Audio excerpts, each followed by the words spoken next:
नमस्कार, आपण पाहत आहात आलमगीर न्यूज लाईव्ह 24 बातम्या अहमदनगर जिल्ह्यातील। आणि आपल्याला शासनाच्याच घड्याळावर चालावं लागतं, स्वतःच्या नाही।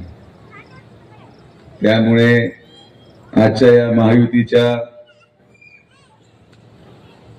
प्रचाराच्या सभेला उपस्थित असलेले आपले सर्वांचे मार्गदर्शक, जिल्हा बँकेचे सन्माननीय चेअरमन माननीय शिवाजीराव कर्डिले साहेब, उपस्थित असलेले या मतदारसंघाचे लाडके आमदार माननीय संग्रामभाई जगताप, व्यासपीठावरील उपस्थित असलेले भिंगार आणि नागर देवळे व परिसरामधून आलेले महायुतीचे सर्व सन्माननीय नेतेगण, आलेले आमच्या माता भगिनी, सर्व ज्येष्ठ ग्रामस्थ, पत्रकार आणि युवक मित्रांनो, खरं तर मागच्या लोकसभेच्या कालावधीमध्ये जेव्हा कधी आपण या भिंगारमध्ये सभा घेतली, सातत्याने भिंगारकरांना एकच आश्वासन दिलं गेलं की मला निवडून द्या, मी तुम्हाला या कॅन्टोन्मेंट मधून बाहेर काढतो, मला निवडून द्या, आम्ही तुमच्या या पाण्याच्या प्रश्नावर तोडगा काढतो। आणि या मुद्द्यावर जवळपास मला वाटतं 20-25 वर्ष लोकसभेचा प्रचार चालला। अनेक वेळेस त्या प्रचाराचा मुद्दा एवढा गाजला की पार महानगरपालिकेच्या कॅन्टोन्मेंट बोर्डच्या निवडणुकीमध्ये देखील कोणाचाही या प्रक्रियेशी संबंध नसणारा माणूस देखील म्हणायचा की मला नगरसेवक करा, मी कॅन्टोन्मेंट मधून बाहेर काढून देतो। या नगर शहराची एक वास्तविकता अशी मागच्या 5 वर्षामध्ये झाली की असे अनेक प्रकल्प होते जे भाषणामध्ये आले तो लोकांना वाटायचं आता निवडणूक लागल्या। फ्लायओव्हर साठी जेव्हा नारळाचे पोते गोळा व्हायचे तेव्हा येणारा जाणारा व्यक्ती म्हणायचा अरे लोकसभा लागली का पारे जरा। बायपासची घोषणा जेव्हा चर्चेमध्ये यायची तेव्हा लोक म्हणायचे अरे लोकसभा लागली का पहा जरा। तसंच भिंगारच्या कॅन्टोन्मेंट मध्ये कधी चौकात भाषण व्हायला सुरू झाले तो लोकांना वाटायचं निवडणूक आलेली दिसते। पण ही पहिली वेळ आहे की आपण ज्या आशीर्वादाने मला त्या ठिकाणी लोकसभेमध्ये निवडून दिलं, प्रधानमंत्री नरेंद्र मोदींच्या नेतृत्वाखाली आणि माननीय आमदार संग्राम भाई यांच्या सहकार्याने आपण या भिंगारला कॅन्टोन्मेंट मध्ये बाहेर काढून एक ऐतिहासिक निर्णय आणि एक ऐतिहासिक पाऊल या भिंगारच्या विकासाच्या वाटचालीसाठी करण्यात आला। अनेक लोकांना हा प्रश्नही माहित नसेल की नेमकी आपण कसं केलं, यासाठी आता पुढे काय करायचं आहे। मी तुम्हाला सांगू इच्छितो की जेव्हा हा प्रस्ताव भिंगारचा कॅन्टोन्मेंट अबॉलिशमेंट किंबहुना कॅन्टोन्मेंट हद्दीबाहेर काढण्याचा प्रस्ताव जेव्हा मंत्रालयात दाखल झाला तेव्हा डिफेन्स वाल्यांनी भैया आपण जेव्हा सादरीकरण केलं, डिफेन्स वाल्यांनी फक्त गावठाण भाग हा तुम्ही आता महानगरपालिकेकडे घेऊन टाका, उर्वरित सर्व जागा ही डिफेन्सची राहणार। आम्ही त्या ठिकाणी संग्राम भैया जगताप आणि मी होतो, आम्ही माननीय मुख्यमंत्र्यांना भेटलो, म्हणलं साहेब या प्रस्तावावर आपण सही करायची नाही जोपर्यंत मिलिटरी विभाग त्यांच्या हद्दीत असलेल्या 50 एकर मोकळी जागा भिंगारच्या नगरवासियांना देत नाही तोपर्यंत आम्ही हा प्रस्ताव स्वीकारणार नाही, अशी ठाम भूमिका आपण घेतली। म्हणजे तुम्ही फक्त लोक आमच्याकडे देऊन टाकायचे, पण ज्या लोकांना त्यांच्या हक्काची जमीन नाही त्यांच्या घर बांधण्यासाठी आम्ही काय करू शकतो। आजही भिंगार आणि या नागर देवळे आणि पंचकृषीमध्ये एकही औद्योगिक वसाहत किंवा एकही क्रीडा संकुल बांधायला जागा नाही। आज या ठिकाणी गोरगरिबांचे मुलं शिक्षण घ्यावे अशी शाळा उभारण्यासाठी जागा नाही।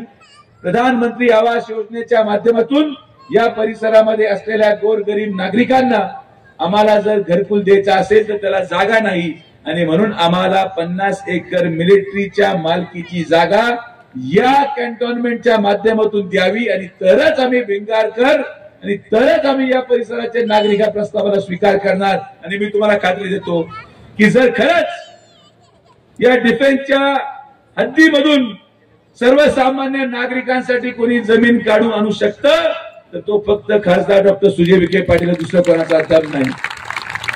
अहो तिथं जाऊन मिलिटरीच्या भागामध्ये जाऊन हे असं केलं की हानलाच समजायचं।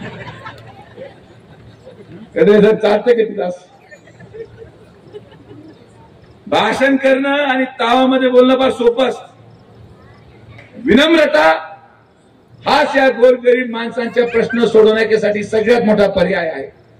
लोकप्रतिनिधी जेवढा विनम्र असेल, लोकप्रतिनिधी जेवढा सुशिक्षित असेल, तर या भागाचे प्रश्न सुटतील. अन्यथा दडपशाही आणि अशा मनमोकळ्या भाषणांनी प्रश्न सुटत नाही.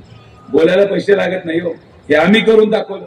आजही मी तुम्हाला शब्द देतो, या नागरदेवळे परिसरामध्ये मधल्या कालावधीमध्ये एक नगरपंचायतीचं निर्माण करण्यात आलं. नागरदेवळे असेल, बाराबाबरी असेल, वडारवाडी असेल, ही नगरपंचायत निर्माण करत असताना कुठल्याही नागरिकाला विश्वासात घेतलं नाही. ही नगरपंचायत तुमच्या कशी फायदेशीर आहे हे सांगण्यात आलं नाही. फक्त कोणाला तरी वाटलं, 4 कार्यकर्त्यांना वाटलं आणि त्या नगरपंचायतीचं निर्माण करण्यात आलं. मी तुम्हाला शब्द देतो की या लोकसभेची निवडणूक संपल्यानंतर कर्डिले साहेब, मी आपल्याला विनंती करेन की आपण मतदान नागरदेवळे गावामध्ये प्रत्येक घरामध्ये बॅलेट वाटून नागरदेवळेच्या जनतेला काय पाहिजे.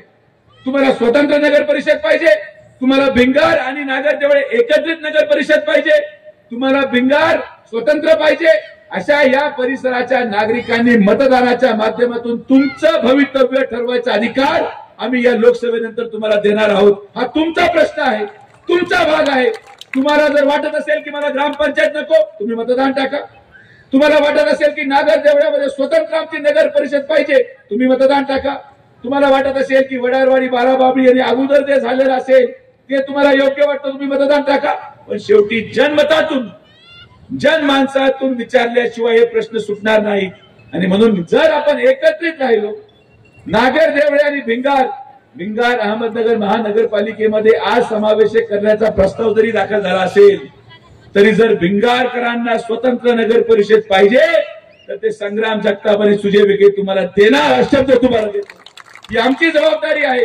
आपली स्थानिक स्वराज्य संस्था आणि आपलं अस्तित्व आपल्या मुलांच्या उज्ज्वल भविष्यासाठी या निवडणुकीला एक चूक आणि आपले पुढचे 25 वर्ष अंधारात जातील. कारण की समोरचा हा उमेदवार या बोललेल्या कुठल्याही गोष्टीपैकी एकही गोष्ट करण्यामध्ये समर्थ नाही. याचं कौशल्य, याचं कार्य जर तुम्हाला माहिती पाहिजे असेल तर तुम्ही हे जिथून येतात, 4.5 वर्ष हा व्यक्ती जिथे सत्ताधारी आमदार म्हणून राहिला, त्या पारनेर तालुक्यामध्ये एकदा तुमच्या नातेवाईकांना फोनवर विचारा की हा तुमचा आमदार आमच्याकडे मत मागायला आलाय, आम्ही याला मतदान टाकायचं का नाही. 45 दिवस झाले समोरच्या उमेदवारामध्ये धाडस झालं नाही सांगायला की मला लोकसभेला निवडून द्या, कारण की मी पारनेर तालुक्यामध्ये काय केलं ते पाहून या. हे बोलायचं धाडस का नाहीये? कारण की येत्या 4 जूनला जेव्हा मतपेट्या उघडतील, मी तुम्हाला 3 गोष्टींचा शब्द देतो. 1, या देशाचे प्रधानमंत्री बदलणार नाही. 2, या अहिल्यानगरचा खासदारही बदलणार नाही. आणि 3, अहिल्यानगरचा खासदार भारतीय जनता पार्टीचा तुमच्या सगळ्यांच्या आशीर्वादाने होताना या लोकसभेमध्ये मला सगळ्यात मोठं मताधिक्य ते पारनेर तालुका देणार आहे, हे पण मी तुम्हाला सांगतो. कारण की 5.5 वर्ष त्या लोकांनी जे सहन केलं, ज्या वेदना सहन केल्या, तो त्रास सहन केला, हे मी म्हणत नाही. तुम्ही स्वतःहून आमचं भाषण झाल्यानंतर काढा फोन आणि लावा फोन. हेच मी 45 दिवस लोकांना सांगतोय. नातेवाईकांना लावा, मित्रांना लावा, शेवटी ज्याला लावायचे त्याला लावा, पण त्या तालुक्याची एकदा व्यथा ऐकूनच मतदान केंद्रामध्ये बटन दाबायला जा. अन्यथा एक चूक आपल्याला या कॅन्टोन्मेंटच्या या क्लिष्ट प्रक्रियेतून कधीही बाहेर निघणार नाही. जो त्रास तुम्ही तुमच्या 25 वर्ष आयुष्यामध्ये भोगला, तुमचे पुढचे 25 वर्ष तुमच्या मुलांना जर भोगायचं नसेल तर फक्त आणि फक्त नरेंद्र मोदी हा एकमेवच पर्याय आहे या निवडणुकीमध्ये. बाकी सगळ्या गोष्टी मागे टाका. काही कामं होतात, काही कामं मागे राहतात, काही कामं पुढे जातात, पण निष्ठेने, जिद्दीने, ताकदीने या भिंगार परिसराचा आणि नागरदेवळे परिसराचा विकास आम्ही करायचा आटोकाट प्रयत्न केला. मला विश्वास आहे की येत्या 13 मेला जेव्हा आपण मतदान करायला जाल तेव्हा 3 नंबरचं अनुक्रम क्रमांकाचं नंबर बटन दाबून, आणि 3 नंबर यासाठी की आपल्याला देशाचे प्रधानमंत्री नरेंद्र मोदींना 3ऱ्यांदा प्रधानमंत्री करायचंय. आणि म्हणून 3 नंबरचं बटन दाबून आपण मला विजय कराल. कारण की 2 नंबरचं बटन हे 2 नंबर वाल्यांचं आहे आणि हे आपल्याला परवडण्यासारखं नाही. हा समोरचा उमेदवार आपल्यासाठी नाही. ज्या पार्श्वभूमीचे लोक आहेत, जो व्यक्ती भर सभेमध्ये लोकांपुढे पोलिसांचा बाप काढू शकतो, तो तुमचं काय करणार हा विचार तुम्ही केला पाहिजे. 50 वर्ष आमच्या परिवाराने या जिल्ह्यामध्ये राजकारण केलं. केंद्रीय मंत्रीपद, खासदार, आमदार, राज्यामध्ये मंत्रीपद, जिल्हा परिषद अध्यक्षपद, या 50 वर्षामध्ये विखे पाटील परिवाराच्या 4 पिढ्यांनी एक गोरगरीबाला देखील आजपर्यंत धमकवलं नाही. ही आमची उपलब्धी आहे. आम्ही समाजकारण करण्यासाठी आहोत. आम्ही पैसे खाण्यासाठी, दडपशाही करण्यासाठी, हुकुमशाही करण्यासाठी नाही. पण तुमच्या मुलांना 50 वर्षामध्ये फक्त आणि फक्त उज्ज्वल भविष्य देण्याची कामना आम्ही केली. यापुढे देखील 2029 पर्यंत आपलं एक विकसित भिंगार, विकसित नागर देवळे. आणि मी तुम्हाला सांगतो की जसं नगर आज ओळखू येत नाही, तसं 2029ला जेव्हा मतं मागायला तुमच्या पुढे येईल, तेव्हा तुम्हाला भिंगार देखील ओळखू येणार नाही. असं परिसर आपण तुम्हाला विकसित करून दाखवू. हा शब्द तुम्हाला देतो. आपण सगळेजण आलात.